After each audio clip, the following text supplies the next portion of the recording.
Welcome to the Elevate You Show, where we provide winning solutions for entrepreneurs and creative artists to elevate their business, mindset, spirit, health, and lifestyle.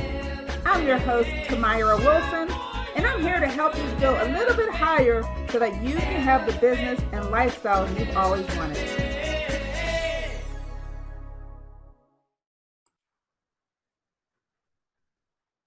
Hello, and welcome to the Elevate You Show. I'm your host, Tamira Wilson, and today I want to talk to you about success and failure because I believe they go hand in hand. Now, I know success may mean different things to different people, but I'm just going to discuss the basic definition of success, which can be defined as the accomplishment of an aim or a purpose. Now, we all have an aim or a purpose in life, whether you know what your purpose is or not in life. If you don't know what your purpose is, at least I know you have an aim towards something, and you'll find out. You're on your journey to find out. But some people miss the mark. Why is it that some people are more successful than others? I mean, it doesn't mean that successful people never experience failures and setbacks, because they have.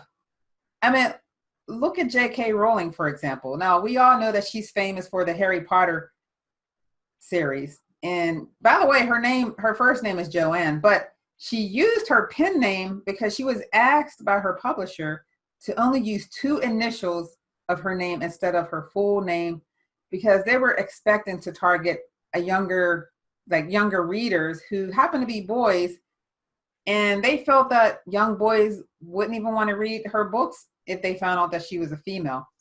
Can you imagine? Can you imagine how she may have felt? I mean, I'm sure she probably had every intention on branding herself under her full name, but what would have happened if she went against her publisher's wishes or recommendations and just used her full name? Who knows? Who knows? We don't know. But in addition to that, by the time she finished her first book of the Harry Potter series, she was already divorced, on welfare, and had to take care of a child on her own. And on top of that, her manuscript for Harry Potter was initially rejected by 12 publishers. But why is it that she succeeded? I mean, she could have very well given up with all the obstacles thrown at her. I mean, another example is Oprah. Oprah's mother was only a teenager when she gave birth to her, and during a low income status. Oprah was molested in her childhood as well as a teenager, and then she became pregnant young at the age of 14 with a premature son who unfortunately later died after birth. Then she landed a nice TV job, which ended abruptly because the producer told her that she was unfit for television. Can you imagine?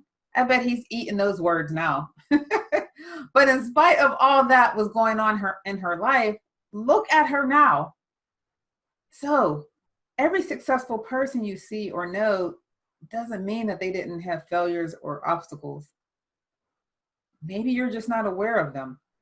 Or maybe they just decided to keep going against all odds, as you heard, according to Oprah and J.K. Rowling. But I believe what we think and say is directly connected to our success and failures. I also believe that positive thoughts, as well as positive self-talk, leads to success, while negative thoughts and negative self-talk leads to failure. You heard the saying, as a man thinketh in his heart, so is he. That's based on the Proverbs 23:7. And that word mind, that word in your heart is your mind. So my question to you is, are you setting yourself up for failure or success?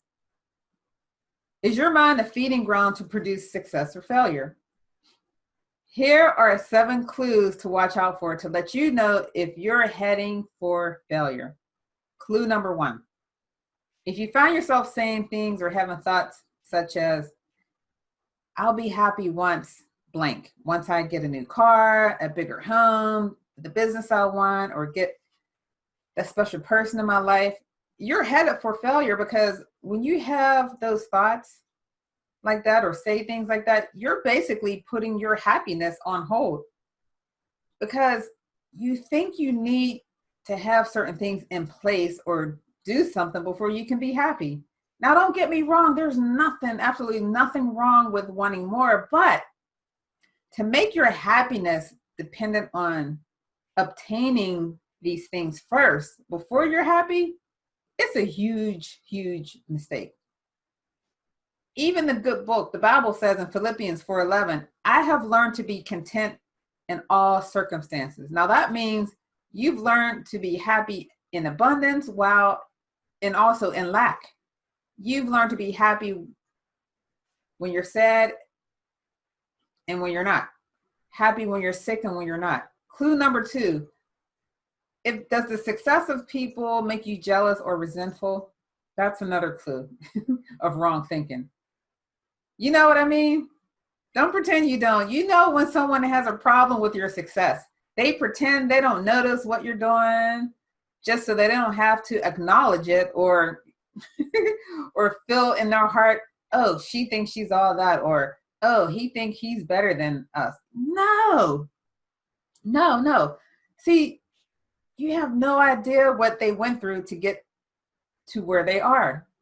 But some people sit up there and pass judgment on them and probably wouldn't even last one single day experiencing what they've been through or doing what it takes, not even being able to do what it takes to get to where they are. So I don't know what it is, why it's so difficult for people to celebrate other people's success, but it's much easier for other people to be happy for their failures. Romans 12:15 tells us that it says to rejoice with those who rejoice and mourn with those who mourn. That simply means just rejoice with some people. Be happy for those who are happy and be sad and empathize with those who are sad. Now, if you're that kind of person who's jealous and resentful, learn how to admire the success of other people. Learn from their success and be happy for them, because guess what? You can be successful too.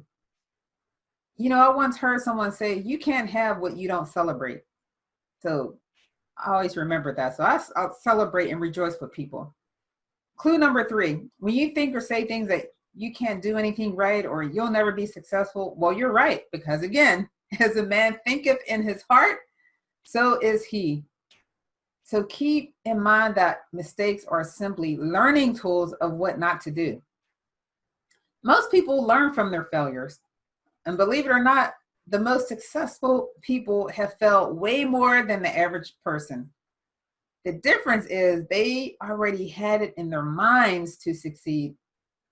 And so whenever they fall down, they can pick themselves up quickly again so that they can continue on their journey to success, no matter what comes their way. So the next time you feel like you can't do something, think long and hard and remind yourself of all the times that you succeeded in the past. And if you haven't succeeded, really take time to evaluate why. Why is it that you haven't been successful? Is it your belief system? Did you really believe you wouldn't be successful? Again, think back on a time that you did succeed. For example, now we all learn how to talk and walk, ride bikes, and skate, right? Consider the times when you failed at one of them, or maybe all of them, I don't know. But you were successful in the end. So just imagine, what if you had the same level of perseverance and tenacity for everything else that you want in your life? It's almost like when we set out to reach a goal, we so quickly forget about our past successes. And we're immediately filled with doubt and fear. So whenever you're feeling like that, remember your past successes. Clue number 4, when you think or say things like, why do these things always happen to me? Really think about the words you speak, because maybe your words are actually causing it.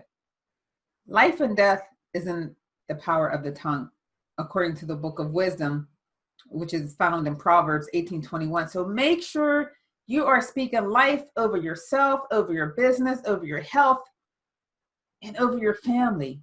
Because think about it. Bad things do happen, unfortunately. That is beyond our control, but they tend to pass in time, and then good things take their place.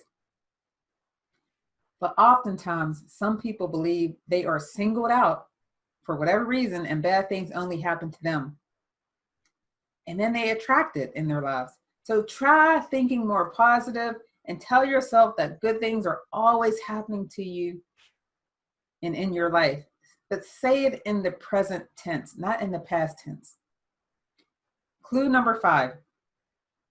When you keep telling yourself things like, you can't do this, or this is too much to comprehend, or you can't figure this out, it becomes difficult to do something that you really believe in your mind that you can't. But in reality, you can do nearly anything if you just put your mind, time, effort, and belief into it. So whenever you feel like this, keep in mind you can do all things through the divine who gives you the strength. That's found in the good book Philippians 4:13. So you can improve little by little each day. So how could you not be able to do something if you never give up? Clue number 6. If you're the type of person that says or think, I'll do it tomorrow or next week, then tomorrow and weeks turns into months and then years. Oh, I was guilty of this. When we do this, we often let ourselves off the hook by procrastinating and putting things off into the future. But guess what? Tomorrow is never promised to anyone. And we have no idea what tomorrow will bring. I mean, look what happened in 2020. But the older I get, the less time I have to waste. As my husband once said, he told someone, when you're young, you have more time ahead of you than you have behind you. But when you're older, you have more time behind you and less time ahead of you. I thought that was very profound. Some people get upset sometimes when I never answer my phone or I don't return calls. But if I know who the person is on the other end and I know that they're just calling to talk about things that have nothing to do with me or my business or me helping them or anything like that, or what God is calling me to do, you know, my time is real busy. So, you know, if it's not a client or a family asking me for help, or I'm just, you know, they need a listening ear or something like that, I don't have the time. You know, when someone starts talking about non-essential things, you know what I mean? Like how much snow was on their porch, et cetera, or what Susie Q did, someone that I don't even know. I mean, that call can turn into an hour's worth of nothingness is what I call it. And then I think that hour could have been spent on me creating or editing a video or writing a chapter of my book or a page of my book or creating something that I'm doing. So it's funny that people that don't have goals, they have time to interrupt your time when you have things scheduled out for the entire day or week or however you schedule your things to do. And when you're on a mission to build an empire, you can't be everywhere and do everything. And people will get upset. I hate to tell you, but people will get upset with you because you have to skip out on some things. You might have to skip out on some family things. And you just have to do it.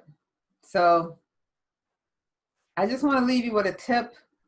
Just be bold, be brave, be unafraid to claim your success today. Do what you need to do today to become successful and go after your goals and dreams, not someday or not in the future.